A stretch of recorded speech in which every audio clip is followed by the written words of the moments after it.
आज हम अपना टॉपिक एसेट्स और लायबिलिटीज़ दोनों टॉपिक को आज हम कंबाइंड पढ़ेंगे। इससे पहले मैंने एसेट्स टॉपिक कराया था और लायबिलिटीज़ कराया था, पर लेकिन जिन बच्चों का छूट गया वो दोनों टॉपिक एक साथ कर सकते हैं, एसेट्स और लायबिलिटीज़। तो आज का टॉपिक होगा एसेट्स और लायबिलिटीज़। तो सबसे पहले हम पढ़ते हैं assets and types. Assets, what is meaning of assets? Assets which resources and things can be converted into cash। जिन रिसोर्सेज को और थिंग्स को हम कन्वर्ट कर सकते हैं कैश में, वी कॉल एसेट्स। उसे हम क्या कहते हैं? Assets. Next, types of assets. Mainly two types of assets, current assets, non current assets. तो सबसे पहले हमें पता होना चाहिए कि एसेट्स कितने टाइप्स की होती है। तो मेनली टू टाइप्स की होती हैं। कौन कौन सी? Current assets, non current assets. अब हमें पता होना चाहिए कि करंट एसेट्स क्या है और नॉन करंट एसेट्स क्या है। तो हम बात करते हैं करंट एसेट्स की। तो करंट एसेट्स डेफिनेशन देख लीजिए इसकी। A resources controlled by the entity as a result of past events from which a future economic benefit is expected to flow to the entity in the next 12 months। Example, cash at bank, stock या only cash. तो in short meaning में मैं आपको बता देता हूँ, इसकी definition नीचे लिखी हुई है। Which assets can be converted into cash within 1 year. जिस एसेट्स को हम एक साल के अंदर विद इन 1 ईयर किस में कन्वर्ट कर सकते हैं? कैश में इजीली कन्वर्ट कर सकते हैं, we call current assets. That is clear. Current assets क्या होती है? जिन्हें हम एक साल के अंदर आसानी से इजीली कन्वर्ट कर सकते हैं, किस में? कैश में। जी हाँ, जिन्हें एक साल से पहले कैश में कन्वर्ट कर सकते हैं वो कहलाती है हमारी करंट एसेट्स। इसके बाद बात करते हैं हम नॉन करंट एसेट्स की। तो बात करते हैं नॉन करंट एसेट्स।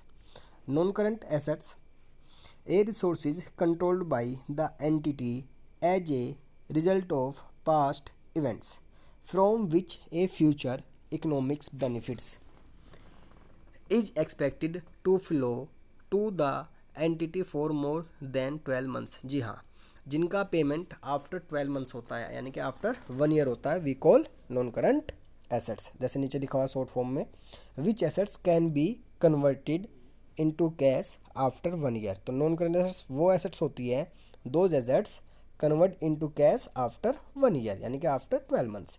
और जिन्हें 12 मंथ से पहले हम कन्वर्ट कर सकते हैं एसेट्स में, we call current assets. That is clear. Example आप पढ़ सकते हैं मोटर व्हीकल, ऑफिस इक्विपमेंट्स। और इससे पहले मैं आपको एक बात और बता दूं कि नॉन करंट एसेट्स को हम फिक्स एसेट्स भी कहते हैं।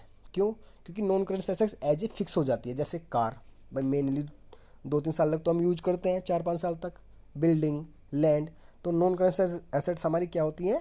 फिक्स एसेट्स होती है। That is clear. तो इसके बाद जैसे देख लीजिए फिक्स एसेट्स, यानी कि नॉन करंट एसेट्स को हम क्या कहते हैं? Fix assets. तो लिखा हुआ है, it is an assets with A useful life of over 1 year. जिसकी लाइफ क्या होती है? 1 साल के बाद कन्वर्ट कर सकते हैं, जिसे हम कैश में। एग्जाम्पल में लिखा हुआ है computer, furniture, vehicle, mixer, photocopier, तो एज ए साइकिल मतलब।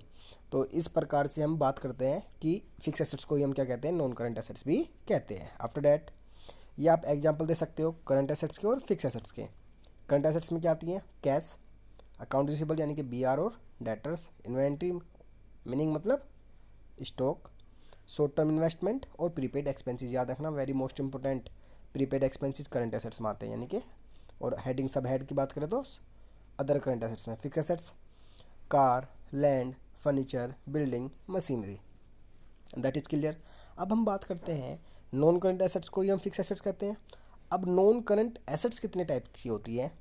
तो मैं आपको बता दूं, देखो फिक्स एसेट्स मेनली 2 टाइप्स की होती है। ये हाँ, फिक्स एसेट्स को हम क्या कहते हैं? Non current assets. और फिक्स एसेट्स मेनली 2 टाइप की होती है, एक टेंजिबल एसेट्स और एक इंटेंजिबल एसेट्स। जी हाँ, जिसे हम टच कर सकते हैं वो टेंजिबल एसेट्स होती है, और जिन्हें हम टच नहीं कर सकते, सीन नहीं कर सकते, वो इंटेंजिबल एसेट्स होती है। तो पढ़ लेते हैं इसकी डेफिनेशन। आपने इसके नोट कर लिए होंगे एग्जाम्पल, पहले हम इसकी डेफिनेशन पढ़ लेते हैं। Tangible assets. Which assets can be seen and touch are known as tangible assets. जिन्हें हम सीन भी कर सकते हैं और फिजिकली टच भी कर सकते हैं, वी कॉल टेंजिबल एसेट्स.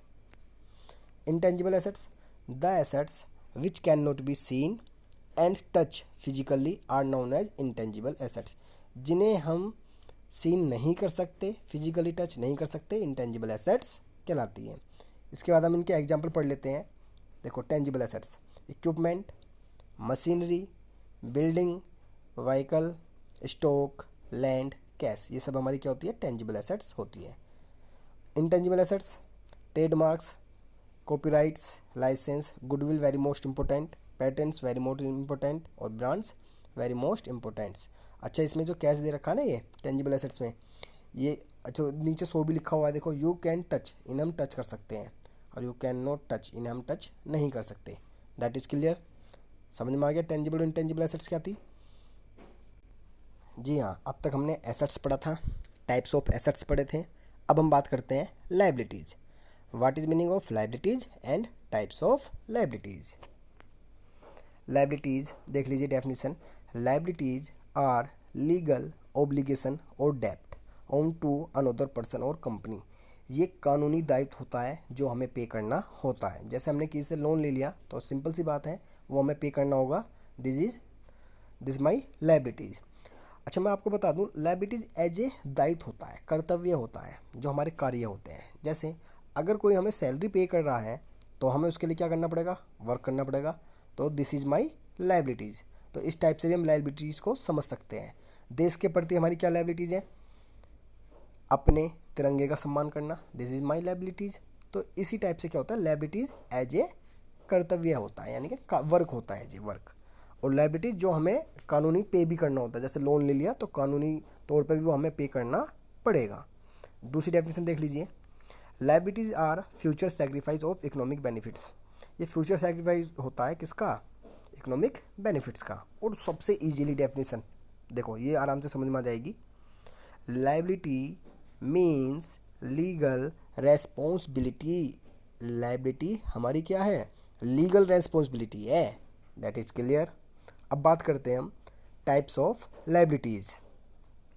तो टाइप्स ऑफ लायबिलिटीज़ में मेनली 3 टाइप्स ऑफ लायबिलिटीज़.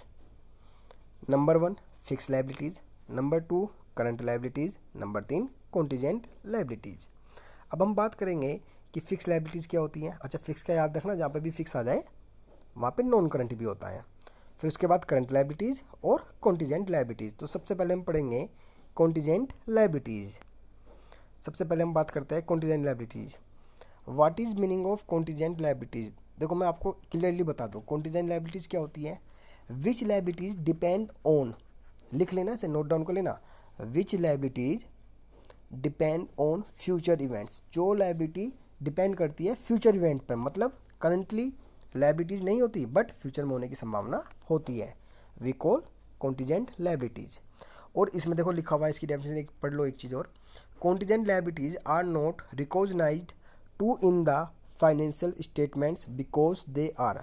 ये फाइनेंशियल स्टेटमेंट में शो नहीं होता. Very most important. क्यों नहीं होता, देखो पहली लाइन पढ़ लीजिए. A possible obligation not yet confirmed. ये पॉसिबल ओब्लिगेशन होता है, कन्फर्म नहीं होता. हो भी सकता है फ्यूचर में और नहीं भी हो सकता, इसलिए इसे बैलेंस शीट में शो नहीं करते. तो कॉन्टीजेंट लायबिलिटीज क्या होती है, which liabilities depends on future events. जो लायबिलिटीज फ्यूचर इवेंट्स पर डिपेंड करती हो. That is clear. और इसे हम फाइनल शीट में या बैलेंस शीट में शो नहीं करते. नेक्स्ट टॉपिक, अब बात करते हैं हम लायबिलिटीज़. मेनली अब 2 टाइप की बची भाई. एक तो होगी कॉन्टीजेंट लायबिलिटीज़ जिसे हम शो नहीं करते. 3 टाइप्स की लायबिलिटीज़ थी ना, अब 2 टाइप की बची. एक करंट लायबिलिटीज़ और एक नॉन करंट लायबिलिटीज़. ये इनके एग्जाम्पल हैं. पहले हम इनकी डेफिनेशन पढ़ लेते हैं. तो सबसे पहले बात करते हैं हम करंट लायबिलिटीज़ की. किसकी, करंट लायबिलिटीज़ की. तो करंट लायबिलिटीज़ में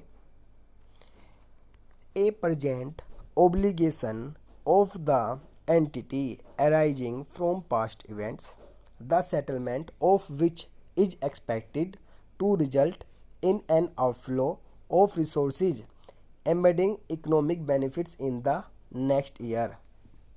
नेक्स्ट 12 मंथ्स। तो याद रखना, जिसका पेमेंट हमें इन 1 ईयर में करना हो वो हमारी क्या कहलाएगी, करंट लायबिलिटीज। देखो नीचे लिखा हुआ है current liabilities that are due and payable within 1 year. जिसका पेमेंट हमें 1 ईयर में या 1 ईयर से पहले करना हो वो हमारी कौन सी लायबिलिटीज होती है, current liabilities. Example bank overdraft और creditors, very most important example. तो मैं आपको बता दूं, करंट एसेट्स हमने पढ़ा था, वो 1 ईयर में हमें मिलती है, रिसीव्ड होती है, याद रखना, और ये हमें पे करनी होती है इन 1 ईयर में। That is clear. Current assets 1 year में हमें रिसीव्ड होती है और करंट लायबिलिटीज 1 ईयर में हमें पे करनी होती है। That is clear. Next, non current liabilities. तो नॉन करंट लायबिलिटीज क्या होती हैं? A present obligation of the entity arising from past events, the settlement of which is expected to result in an outflow of resources embedding economic benefits in more than 12 months। जिसका benefits यानी कि जिसको हमें पे करना होता है after 12 months, 1 year. देखो इन शॉर्ट फॉर्म में लिखा हुआ है, non current liabilities are liabilities that are due after 1 year और मोर। जिसका पेमेंट हमें आफ्टर 1 ईयर करना पड़ेगा, आफ्टर 12 मंथ करना पड़ेगा, पे करना होगा, वो नॉन करंट लायबिलिटीज़ कहलाती है। We call non current liabilities. याद रखना, नॉन करंट को ही क्या कहते हैं, फिक्स, चाहे वो एसेट्स हो चाहे लायबिलिटीज़। अगर नॉन करंट एसेट्स है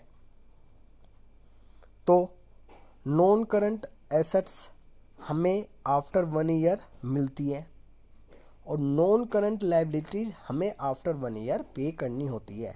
और इन्हें फिक्स इसलिए कहते हैं क्योंकि लगभग मिनिमम 2 ईयर, 3 ईयर, 4 ईयर ये लगभग फिक्स हो जाती है। That is clear. अब हम इनके एग्जाम्पल पढ़ लेते हैं। ये इनके मेनली एग्जाम्पल है करंट लायबिलिटीज और नॉन करंट लायबिलिटीज। आप नोट डाउन कर सकते हैं। Notes payable, sale tax, unread revenue, current long settlement.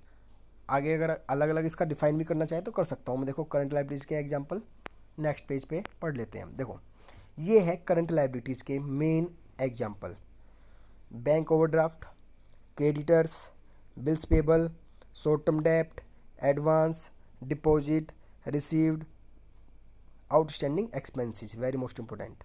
अच्छा ऊपर याद करना, वो एडवांस, डिपॉजिट, रिसीव्ड था पूरा, है ना। आउटस्टैंडिंग एक्सपेंसेस ये मेनली करंट लायबिलिटीज़ के एग्जाम्पल है। अब बात करते हैं मेनली नॉन करंट लायबिलिटीज़ के। ये देखिए लॉन्ग टर्म लायबिलिटीज़ एग्जांपल। हाँ जी, नॉन करंट लायबिलिटीज़ को हम लॉन्ग टर्म लायबिलिटीज़ भी बोलते हैं। Debenture, long term loans, bonds, pensions liabilities. Debenture very most important example है नॉन करंट लायबिलिटीज़ का, लॉन्ग टर्म लायबिलिटीज़ का। तो इसी प्रकार से अपनी तैयारी करते रहिए। मैंने आपके लिए दोनों क्लास को एक साथ कंबाइन करके डाल दिया है। आप चाहे तो अलग अलग भी डिफाइन मतलब अलग अलग डिफाइन भी किया हुआ है, अलग अलग क्लास भी पढ़ सकते हैं, टॉपिक 3rd में और टॉपिक 4th में। और ये टॉपिक 5th होगा जो कंबाइंड क्लास मैंने डाली है। धन्यवाद, थैंक यू।